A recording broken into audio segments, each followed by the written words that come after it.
summer job at the new and improved Freddy Fazbear's Pizza. I'm here to talk you through some of the things you can expect to see during your first week here and to help you get started down this new and exciting career path. Now, I want you to forget anything you may have heard about the old location. Some people still have a somewhat negative impression of the company. That old restaurant was kind of left to rot for quite a while, but I want to reassure you, Fazbear Entertainment is committed to family fun and above all, safety. They've spent a small fortune on these new animatronics. Facial recognition, advanced mobility, they even let them walk around during the day. Isn't that neat? But most importantly, they're all tied into some kind of criminal database so they can detect a predator a mile away. Heck, we should be paying them to guard you. Now that being said, no new system is without its kinks. You're only the second guard to work at that location. The first guy finished his week but complained about conditions. We switched him over to the day shift. So, hey, lucky you, right? Mainly he expressed concern that certain characters seemed to move around at night and even attempted to get into his office. Now, from what we know, that should be impossible. That restaurant should be the safest place on Earth. So while our engineers don't really have an explanation for this, the working theory is that the robots were never given a proper night mode. So when it gets quiet, they think they're in the wrong room. So then they go try to find where the people are, and in this case, that's your office. So our temporary solution is this. There's a music box over by the prize counter, and it's rigged to be wound up remotely. So just every once in a while, switch over to the prize counter video feed and wind it up for a few seconds. It doesn't seem to affect all of the animatronics, but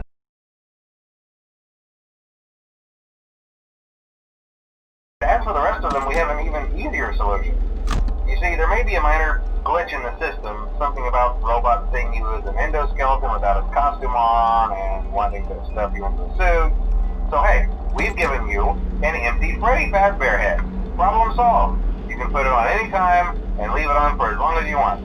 Eventually anything that wandered in will wander back out. Something else worth mentioning is kind of the quirky modern design of the building. You may have noticed there are no doors for you to close. But hey, you have lights, and even though your flashlight can run out of power, the building cannot.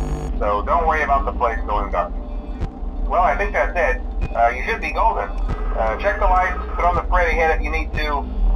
Keep the music box wound up. Piece of cake. Have a good night, and I'll talk to you tomorrow.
problem. You're a natural. By now I'm sure you've noticed the older models sitting in the back room. Those are from the previous location, and we just use them for parts now. The idea at first was to repair them. They even started retrofitting them with some of the newer technology, but they were just so ugly, you know, and the smell. So the company decided to just go in a whole new direction and make them super kid-friendly. Those older ones shouldn't be able to walk around, but if they do, the whole Freddy head trick should work on them too, so whatever. I loved those old characters. Did you ever see Foxy the Pirate? Oh wait, Foxy. Oh yeah, Foxy. Hey listen, that one was always a bit twitchy. I'm not sure if the Freddy head trick will work on Foxy. If for some reason he activates during the night, and you see him standing at the far end of the hall, just flash your light at him from time to time. Those older models would always get disoriented with bright lights. It would cause a system restart or something. Come to think of it, you might want to try that on any room where something undesirable might be. It might hold him in place for a few seconds. That glitch might have carried over to the newer models too. One more thing. Don't forget the music box. I'll be honest, I never liked that puppet thing. It's always thinking, and it can go anywhere. I don't think the Freddy mask will fool it, so just don't forget the music box. Anyway, I'm sure it won't be a problem. Have a good night, and I'll talk to you tomorrow. Hello.